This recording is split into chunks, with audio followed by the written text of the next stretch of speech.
Hello, and thank you for joining us. This is No Soundbites Allowed, and I am your host, Michael Voss, Dragon of the Southern Tier. I'm happy to be here with you today as we are going to address something that's, well, obviously in the news.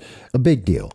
It's been a little over 24 hours now, and the United States is still dealing with, in fact, the world is still dealing with the news that the Taliban has taken over Afghanistan, that the United States is running on its heels. Millions of women and children will be suffering under the Taliban's drastic, horrendous views on women, gays, rights, and freedoms. That being said, we have to remind you that it's not a problem. All our worries are overblown and it's all okay because CNN has told us very clearly that it's mostly friendly. And we're going to get into why it's mostly friendly, just like some of the other old news stories we were told, and what's happening in the United States now to prepare for this mostly friendly introduction of the Taliban to the Middle East and world stage.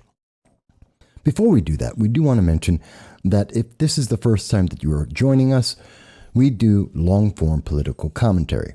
And every Sunday at 2:30 p.m. Eastern Standard Time, we do a live stream with you on YouTube, Facebook, Twitter, DLive, essentially all the social media that we are allowed by the internet overlords to be able to speak with you directly, to take your tweets, your chats, and your phone calls, and to discuss the issues that affect us all from anywhere in the world. Because we believe in free speech, the First Amendment, not just for Americans, but for everyone, as it is an inalienable right, and you deserve the right to be able to speak.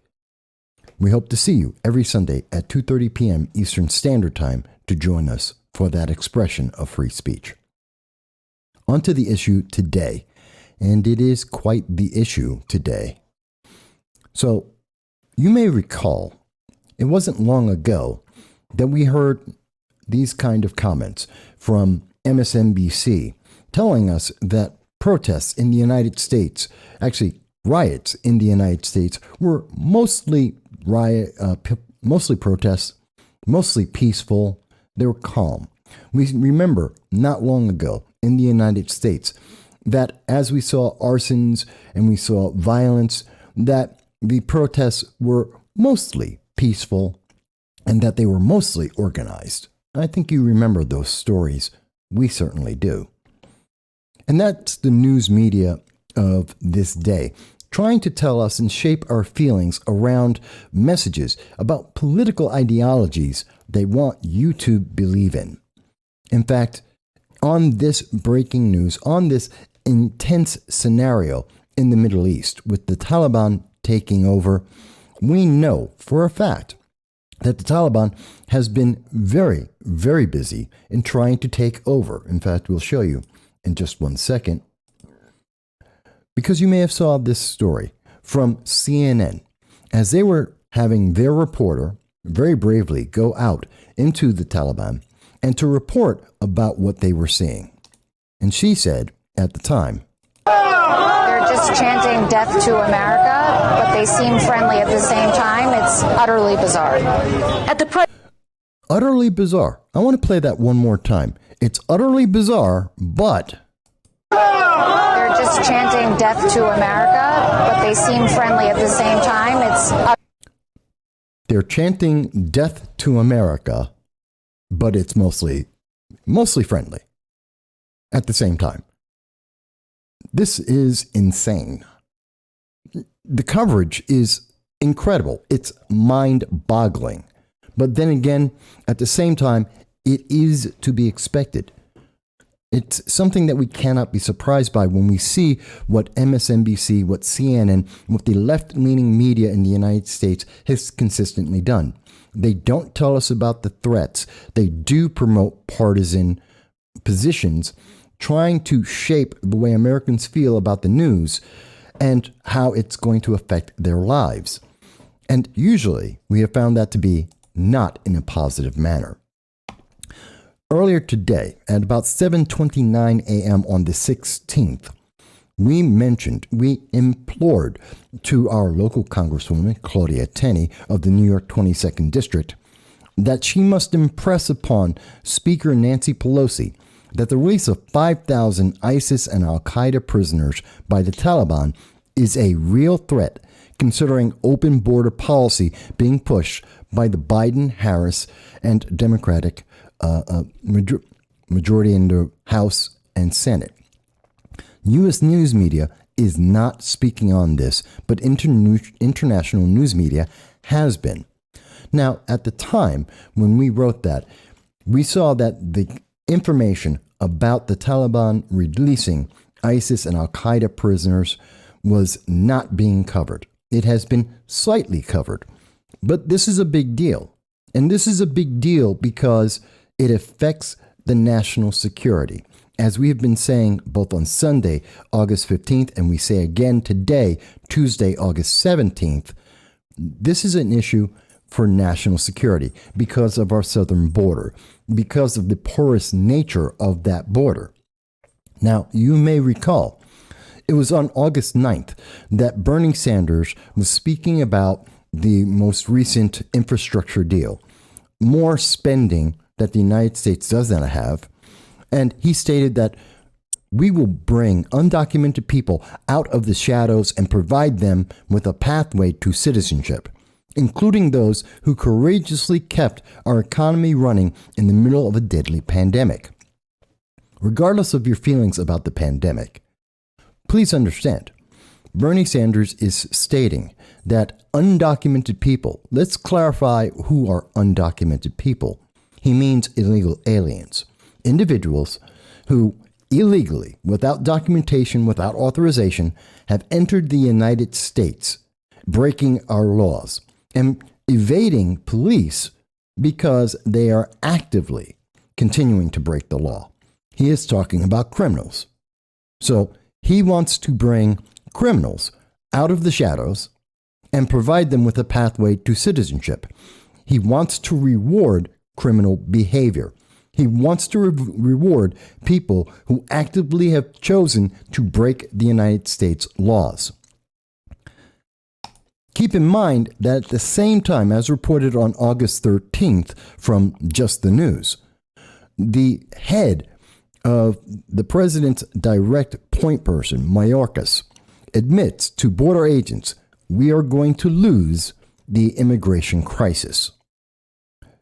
There was a leaked audio tape that the left-leaning news media has almost exclusively ignored telling the American people about. But the Homeland Security Secretary Alejandro Mayorkas, in speaking to Border Patrol agents in Texas, was recorded, and it was leaked, that he said, quote, "A couple of days ago, I went down in Mexico and I said, look, if our borders are the first line of defense, we are going to lose, and this is unsustainable." He is speaking directly about the flood of immigrants, illegal aliens, into the United States. That it is an unsustainable situation, and that if it continues, the United States is going to lose. We have lost control of our border, and over 1.1 million illegal aliens have entered through the southern border alone. And let's keep in mind, these are the people that we are aware of, that we have been able to account for. Not that they have been stopped, not that the Biden administration with Kamala Harris as the point person directly in charge and overseeing our response to the southern border. 1.1 million people, over 200,000 illegal aliens in just the last month. An increase of 13% over June entered the United States illegally. It's one of the highest numbers in 21 years. We have no control over our southern border. We don't know who is crossing that border. Yes, we found 1.1 million people, but we have no idea. And they're coming to our nation because of what we have seen from Bernie Sanders. saying that if you come to the United States and break our law, you will become a United States citizen. That is the reward, and that is the impetus being pushed by the Biden administration. Representative Steve Scalise, who has had to deal with the most violent and most insane faction fringe of the Democratic Party, had this to say about this on August 16th. Since Biden took over, the Taliban got a country. Russia got a pipeline, which was funded by Joe Biden, even as he closed the XL pipeline in the United States, costing 11,000 jobs and many businesses along with it. Illegal immigrants got a free path into the United States, which, as we have shown you, is what Bernie Sanders and the Democratic Socialists of America would like to see. They want an open border. They are inviting illegal aliens into our nation. Steve Scalise goes on to say, meanwhile, American citizens got inflation, high gas prices, and crime. Biden's entire presidency has been a disaster, and it's only been 7 months. And we would tend to agree with Representative Steve Scalise. We do see, as we had predicted back in February, that inflation has skyrocketed, is permanent, and that's why the White House has now authorized an increase in food stamps because of this permanent increase in the cost of food in the United States. That we are seeing this affect every business and every American, regardless of their income bracket or their political preferences. We know for a fact that gasoline, home heating oil, it's all gone higher, in part because of closing the XL pipeline, in part because of the emphasis on renewable and green energy that is unreliable, and the underfunding of actually fixing the infrastructure of the United States folds to the Democratic Socialist direction and emphasis on, well, illegal aliens, green energy, climate change. Their focus is not on the American people or the nation, but their political agenda. And we want to emphasize that Nancy Pelosi, and we will refresh this for you right now as we are taping at 2:17 a.m. on August 17th. In the latest news, according to Google, Nancy Pelosi has nothing to say about what's been happening with the Taliban and how this will affect the United States and the immigrants that will be coming, both those we legally allow into the nation and those that are illegally going to be entering the nation. She does want to include immigration reform. She wants to provide a pathway to citizenship for illegal aliens, and she has nothing else to say about this. We know what is going to be the result in the Middle East. It is very, very clear. We know, as reported by India Today back on August 11th, that the Taliban was going to the prisons and jails throughout Afghanistan as they took over city and count and region one by one, that they were releasing hundreds of prisoners at a time, in fact, thousands of prisoners that had been held in those prisons. We're talking about members of the Taliban, Al Qaeda, and ISIS, individuals who have sworn to kill America, all Americans, regardless of their political preference, and to enslave women and children and destroy our allies like Israel, England, France, and Germany. So this is an international problem. We know from Business Insider, as they reported a little over 24 hours ago, that video exists showing thousands of prisoners, including members of ISIS and Al Qaeda, freed from the Kabul jails by the Taliban. And this number is expected to be somewhere around 5,000 prisoners, individuals at maximum security cell blocks.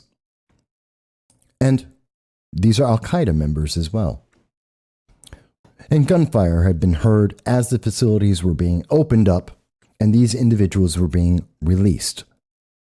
We know that even Axios, a left-leaning site, definitely on the far left rim of the news, stated thousands of prisoners were freed by the Taliban and could pose a threat to the United States. Finally, the United States news media are finally starting to recognize that there is a threat to the United States, that these prisoners, these members, these terrorists are free and can and have a reason, have a desire to come and kill Americans, not only on U.S. soil, but anywhere in the world that Americans may exist. Just as they have committed acts of terrorism in France, driving trucks, running people over, shootings, bombings. They've also occurred in Germany, in England, and throughout Europe. This is a significant problem, and even more so because many of these individuals entered these nations in Europe and potentially in the United States as they posed as refugees and just entered with the masses. Even Axios has to state why it matters. The prisoners were some of the Taliban's most hardened fighters and could pose a threat not only to Afghan citizens, but to American security interests. This is important.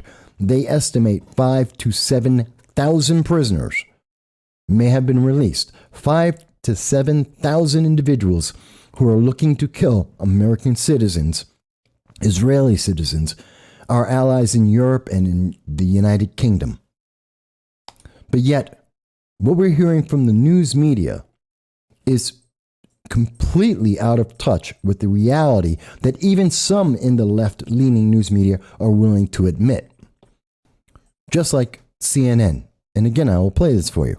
Utterly bizarre. At the president, they're just chanting death to America, but they seem friendly at the same time. It's utterly bizarre. Only CNN can say that people who are chanting death to America are mostly friendly, that they seem friendly. This is insane.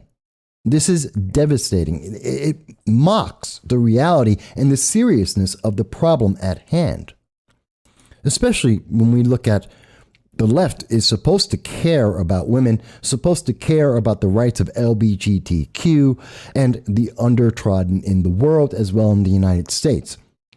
Well, due to the manner in which we left Afghanistan, the vacuum of both power and support, and the fact that we left supplies that invigorated the Taliban in its efforts to take over the Afghani country, Afghanistan's first female mayor, quote, "I'm waiting for the Taliban to come for people like me and kill me." That's a powerful statement. This was on August 15th at 6:27 p.m. And it's important to understand this, as Zarifa Garafi spoke to which is a British magazine, from her Kabul apartment just 3 weeks ago. She was hopeful at that time. And now she is preparing to die. Her full quote is, "I'm sitting here waiting for them to come. There is no one to help me or my family. I'm just sitting with them and my husband, and they will come for people like me and kill me. I can't leave my family, and anywhere, where would I go?" Let me ask you this. Where will you go? When they come, and they are coming, to attack American citizens, wherever they may be in the world, even on U.S. soil, what will you do when they come and they look to kill you? Because as a woman, you have learned to read. Because as a woman, you drive a car. Because as a woman, you go to work.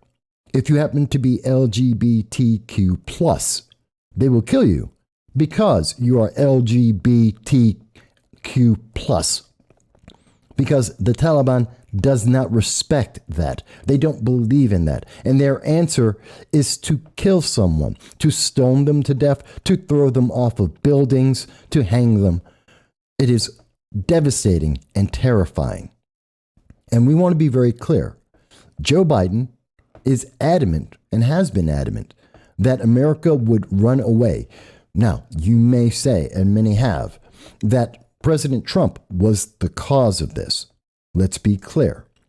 Joe Biden made the decision. Joe Biden made the orders. He put forth the plan for the military in how it would leave. The question isn't that the United States left Afghanistan. The question we must ask is, was this the only way that the United States could have left Afghanistan? Well, what did Joe Biden have to say about this?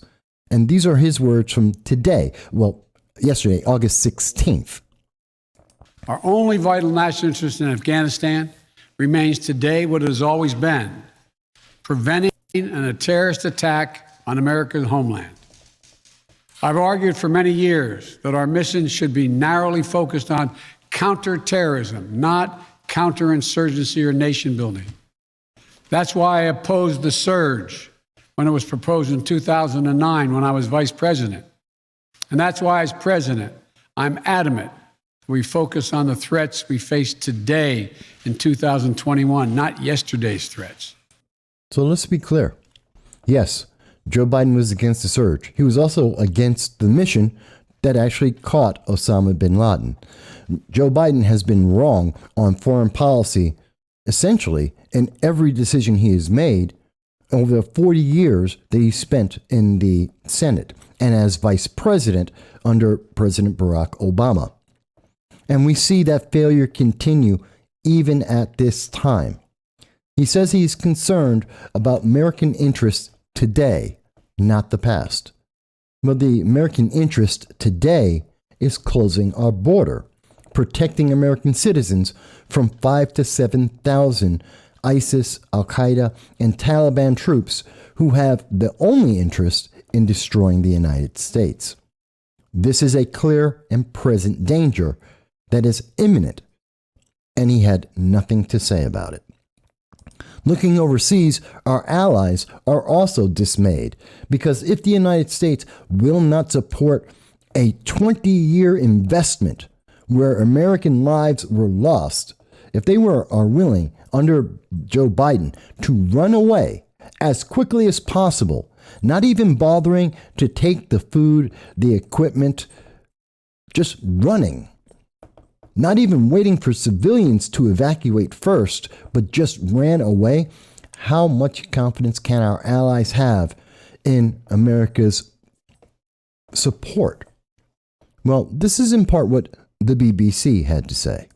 And brutal. The Biden administration is redefining the word incompetence. An epic humiliation of US foreign policy, a woeful mishandling by President Biden. Just a month ago, the president said a Taliban takeover of Afghanistan was highly unlikely.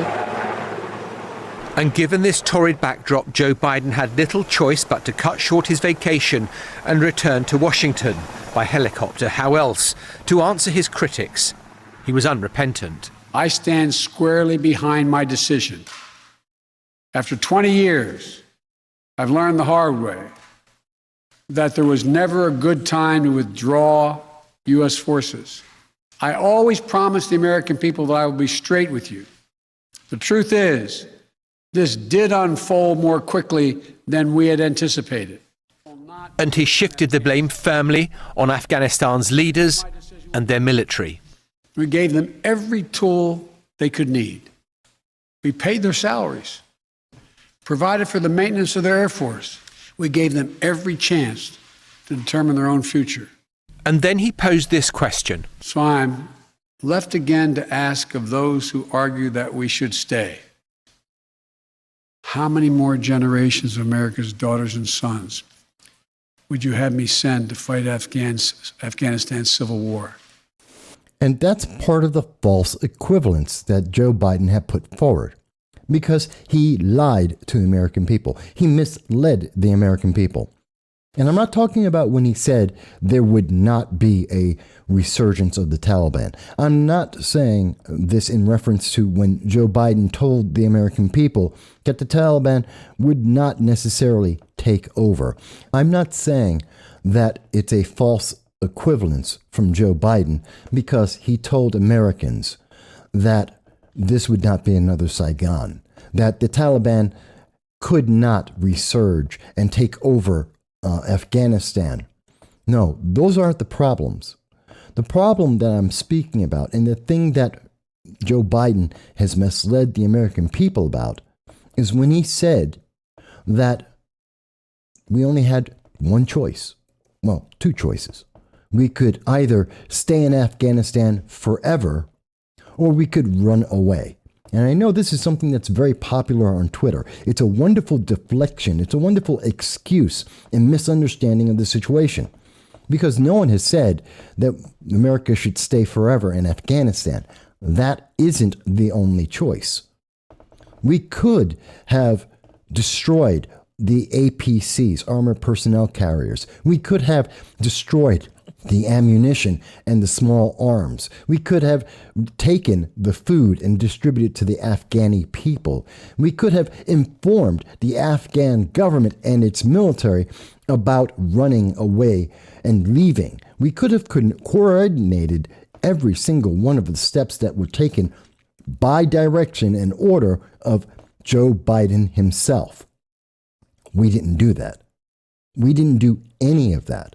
We just ran without telling anyone, without even trying to get the American citizens evacuated from Afghanistan. No, instead, we left the American citizens, the Afghani people, the Afghani government, and its military to fend for themselves. Now, I understand. Joe Biden is adamant that this was the decision he was always going to make. The question isn't, were we always going to leave Afghanistan under a Biden or any other president? The question has always been, how do we leave? Do we leave with our tail between our legs, making every ally the United States have and question the support of the United States, and to embolden every enemy of the United States, looking at Joe Biden and saying he is a weak figure? But instead, we're seeing that the news media is looking at this and they're telling the American people a lie. They're misrepresenting facts.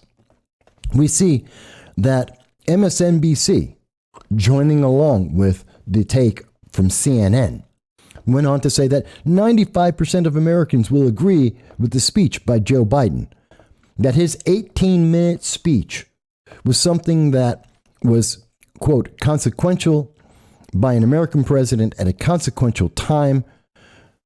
I am the president.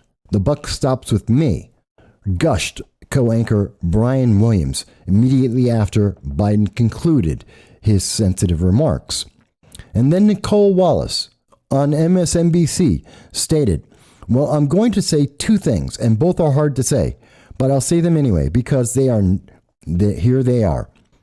95% of American people will agree with everything Joe Biden just said. 95% of the press covering the White House will disagree. And for an American president to finally be completely aligned with such an overwhelming majority of what American people think about Afghanistan, it's probably a tremendous relief to the American people. And what he is going to, for him is the vast majority of Americans in both political parties. Moments later, she admitted she had no idea what she was talking about as she said, quote, "We haven't seen much public opinion polling on this because it's happened so quickly." That's not true. That is not accurate. There is, in fact, there is polling that has been done, and it was done in August, between August 14th and 15th. And it had 1,084 respondents. And we had individuals, and this group was made up of, to be exact, 53% were women, 39% were Democrats.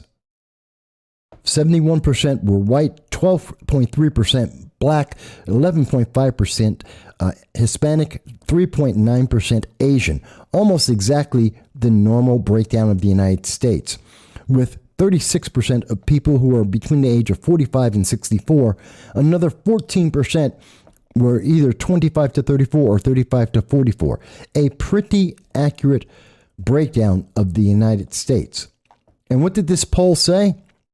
When the public were asked, what describes how you feel about how President Biden is handling the military operations in Afghanistan on August 14th and 15th, the answer was 60%, 59.5% of Americans strongly disapprove, with another 9.8% who disapprove in general.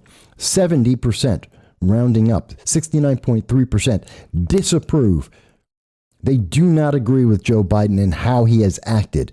Even when you ask Democrats, as they were asked, what describes how you feel about how President Biden is handling U.S. military operations in Afghanistan, 37% of Democrats strongly disapprove, with another 11.3% who disapprove, for a total of 48.2% of Democrats that disapprove of what Joe Biden has done, with another 12% without an opinion, without being sure of how to feel about what Joe Biden has done. Obviously, those who were Republican and those who are independents felt even more strongly that at the numbers of 80% for Republicans and another 65% for independents that disapproved with Joe Biden and what he is doing in Afghanistan. Even as we have the news media telling us 95% of Americans agree. 95%. Here it is in her own words. People will agree with everything he just said. 95% of the press covering this White House will disagree. And for an American president to finally be completely aligned with such an overwhelming majority of what the American people think about Afghanistan is probably a tremendous relief to the American people.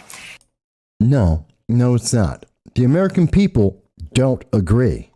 Democrats don't agree. No one wanted Americans to run away, to show weakness, to run as if we fear the Taliban, 75,000 individuals, that if the American government truly tried to stop them, to take over Afghanistan, we would accomplish that mission. Instead, much to the joy of the Taliban, they are laughing at America, and they're allowing Americans to leave unhindered at this moment, to get out of the country, along with our friends and allies from the United Kingdom, France, Australia, and Germany. There is a spin on this that some 40% of news media, left-leaning media, have spun this as if Nicole Wallace is true, that 95% of Americans will agree. They want you to think that there is a consensus here, that your neighbors and your friends at work, that they all agree with Joe Biden and exactly what he has done, the way he has run away, the cowardice that he has shown, the lack of planning that he has made. And yet, that's not accurate. In fact, here's one of the things that many Americans, some of which have sent me this video, this is what they believe. They're just chanting death to America, but they seem friendly at the same time.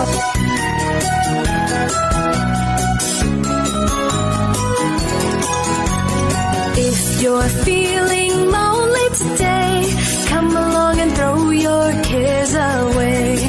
We're really glad that you're our friend, and this is a friendship that'll never ever end.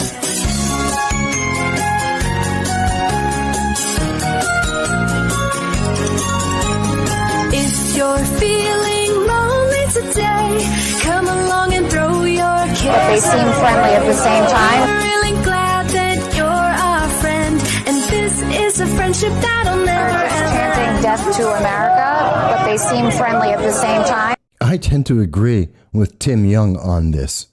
I think most Americans agree with Tim Young that when someone is screaming death to America, they're not friendly. They're not friendly. Even if they're smiling at you, that's not friendly. We have to be very clear. And we have written a couple of articles that we have sent out to our local news media, letters to the editor, and we hope them to be published. And if they are not published later this week, we will publish them ourselves. We have called for, just as we made the notice yesterday, sending out the message to some Congresswoman Claudia Tenney and imploring upon Nancy Pelosi, we must secure the border. We must secure national interests for all of America and for our allies in the United Kingdom and all of Europe. And we want to hear that they are taking precautions because we are in imminent threat. There are 5,000 to 7,000 members of ISIS and Al Qaeda that want to kill everyone who is watching this. That's a concern. That is a serious concern. You don't have to like Republicans or conservatives. You don't have to dislike President Biden. That's not what we're asking for. It doesn't matter if you think President Trump was the cause of this. The fact is, at this moment, the next thing that must happen is that the United States must close its border and we must protect American citizens, both here and abroad, just as our allies in England, France, Germany, and Australia must do the same thing. We must protect our people because there are 5,000, possibly 7,000 active individuals who want to kill all of us simply because we breathe and we exist. They want to enslave women because they believe women should not be able to read, that women should not have jobs, that they have no rights. They want to kill gays and the LGBTQ just because they exist. The Taliban, Al Qaeda, and ISIS are threats not just to freedom, but to life itself. And we believe that this is an important message. It's been a little over 24 hours, and yet we have not heard from Joe Biden, who is too busy to be being on vacation to spend more than 20 minutes, to not even spend 20 minutes, talking to the American people, assuring us that we will be safe, that our border is secure, that plans are in place to make sure that we will not be in danger from these individuals, these terrorists, home and abroad.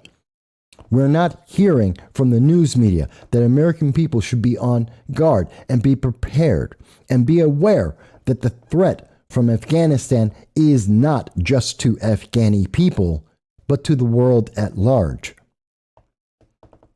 Nancy Pelosi, the Senator Chuck Schumer, the Democratic majority in the House and the Senate need to impress upon Joe Biden. They need to make legislation and to enact a plan, an actual plan that does something to protect the people. Because if we do not take action, if we do not prepare, if we do not make our allies aware of what's going on and how we are going to protect people, then this statement from the Afghani first female mayor, Zarifa Garifi, her comments saying that she is going to be sitting at home with her family waiting to die because no one will come help them, that message will be a message that we will hear all around the world from millions of people.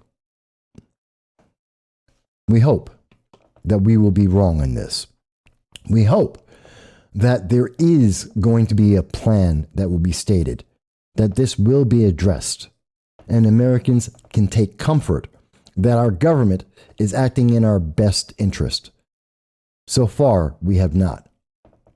But if you believe that we have misunderstood the news, if we believe that the threat from ISIS and Al Qaeda is not real, if you believe that is simply enough to deflect the problem, the errors onto President Trump, rather than Joe Biden, who's already admitted the buck stops with him, then please, we look forward to seeing your comments on YouTube, on Facebook, on Twitter, wherever that you see this video.